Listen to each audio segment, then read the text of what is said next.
உயர்த்தியால் சிகரத்தை எட்டுவோம். நகரத்தில் வாழ்ந்தால் என்ன, கிராமத்தில் வாழ்ந்தால் என்ன?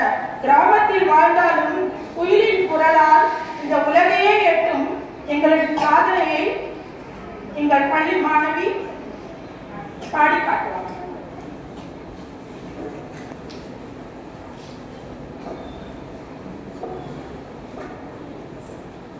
கிராமத்து பெண்ணின் சாதனைகள்.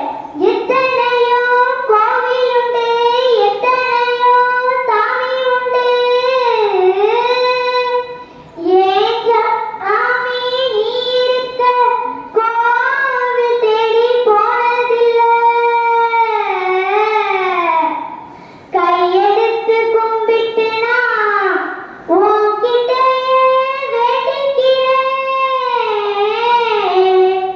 மெல்ல உயிர் பொழைச்சி வா அம்மா, ஏன் அம்மா எழுந்திருச்சி வாமா, மனசு பதறுதம்மா, செல்லம்மா செல்லம்மா வா.